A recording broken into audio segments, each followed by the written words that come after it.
संगीताचा संयम हा सुटत चालला होता. ती काहीही न बोलता आपल्या रूममध्ये गेली.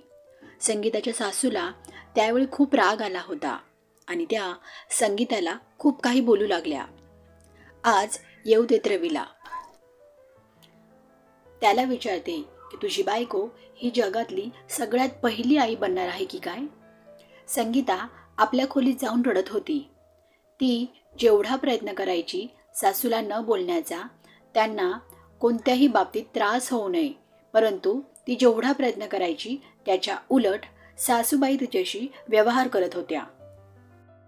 आणि जेव्हा तिन्ही नंदा घरी यायच्या तेव्हा त्यांच्या वेगवेगळ्या मागण्या. दुपारी अर्धा तास देखील ती झोपू शकत नव्हती.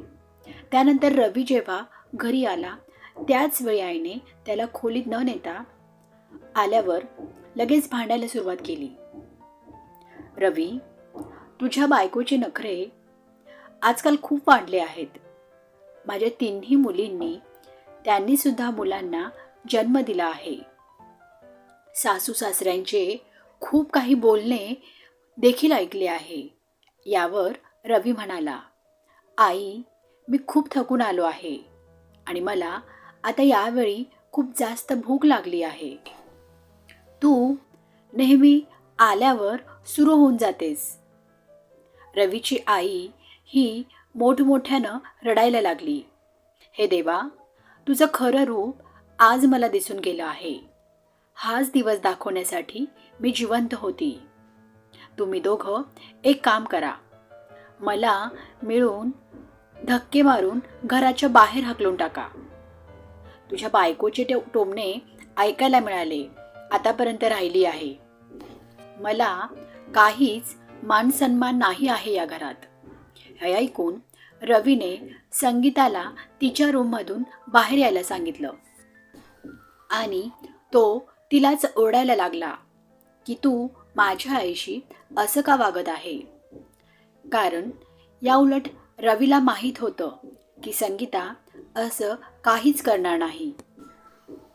यावर संगीता म्हणाली, मी तर काहीच बोलले नाही. उलट आईंनी त्यांनी मला आज वाईट शब्दांची शिवीगाळ केली आहे. संगीता अजून पुढे काही बोलणार तोच सासूबाईंनी हंगामा केला. माझ्यासमोर खोटं बोलत आहेस.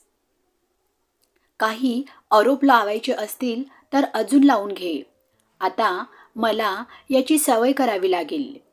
यावर रवीने कंटाळून संगीताच्या गालावर जोरात चपराक मारली.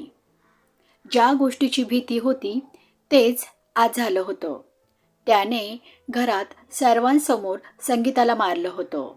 तो स्वतःवर राग करत आणि पश्चाताप करत त्याच्या रूममध्ये निघून गेला. हे पाहून सासूबाईंना खूप समाधान वाटलं, कारण त्यांच्या मनासारखं झालं होतं आज. त्यानंतर सासूबाई देखील त्यांच्या रूममध्ये निघून गेल्या आणि मुलींना सगळी हकीकत सांगू लागल्या. त्या देखील खूप आनंदी झाल्या, कारण भावाने बहिणीला आईसमोर मारलं होतं. त्यावर एक नणंद म्हणाली, आई, किती चांगलं झालं असतं ना जर दादाने आमच्यासमोर तिला मारलं असतं. किती छान झालं असतं. त्या रात्री संगीताही बाहेरच्या रूममध्ये सोफ्यावर रडत झोपली होती. ना रवी जेवला होता ना संगीता. सासूबाई मात्र पोटभर जेवल्या होत्या, कारण आज खूप खुश होत्या. मुलाने त्यांची इच्छा पूर्ण केली होती म्हणून. रवी हा मनातल्या मनात खूप दुःखी झाला होता. तो संगीताची वाट पाहत होता. ती कधी येईल आणि तो कधी तिची माफी मागेल आणि त्याची काय मजबुरी आहे ते सांगेल. पण असं काहीच घडलं नाही. परंतु संगीता देखील आज रात्रभर झोपली नव्हती. तीही खूप कंटाळली होती. सकाळी ती जेव्हा रूममध्ये आली तेव्हा रवी दुकानात जाण्यासाठी तयार होत होता.